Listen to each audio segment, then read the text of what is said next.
J'ai un message pour toi. Il est temps que Dieu puisse te délivrer. Et tu mérites la délivrance car tu es un enfant de Dieu. Tu as trop lutté avec ses combats. Tu as trop lutté avec le mari d'ennemi. Tu as trop lutté avec des femmes de lui. Tu as trop lutté avec ses liens de célibat. Il est temps que l'Éternel puisse te délivrer.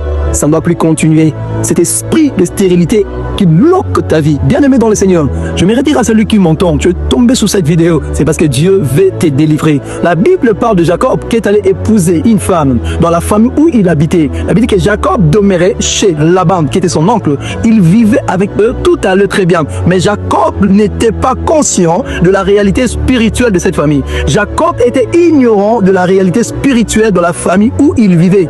Alors Jacob étant ignorant, il prend l'idée d'épouser une fille dans cette famille. Jacob, il projetait ses yeux sur la femme qu'on appelait Rachel. Et lorsqu'il a pris la décision d'épouser Rachel, il ne savait pas que Rachel était sous ce qu'on appelle des lois établies. Il arrive pour épouser la femme. Le père lui dit que tu travailleras pour moi pendant 7 ans. En les 7 années, c'est l'image de la dot. Je m'aimerais dire à bien-aimé dans le Seigneur, toi qui m'entends, enfant de Dieu, fais tout pour payer la dot de ta femme. Car bien-aimé, il y a les celles qui sont liés. Pourquoi? Parce qu'il vit avec une femme avec laquelle ils n'ont jamais payé la dot. Alors Jacob accepte cela de travailler pendant 7 ans pour épouser la femme.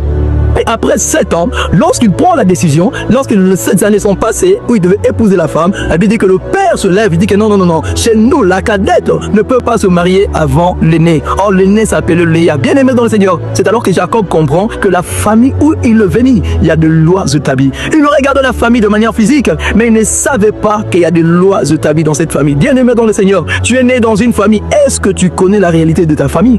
Est-ce que tu connais la réalité de la famille du côté paternel? Est-ce que tu connais la réalité de ta famille du côté maternel? Tu ne te maries pas. Est-ce que cela n'est pas lié à des lois établies dans la famille? Jusque-là, tu n'arrives pas à travailler. Est-ce que cela n'est pas lié à des lois établies dans ta famille où tu es né? Tu n'arrives pas à avoir des enfants bien aimés. Tu lis, tu vas hôpital après hôpital. Est-ce que cela n'est pas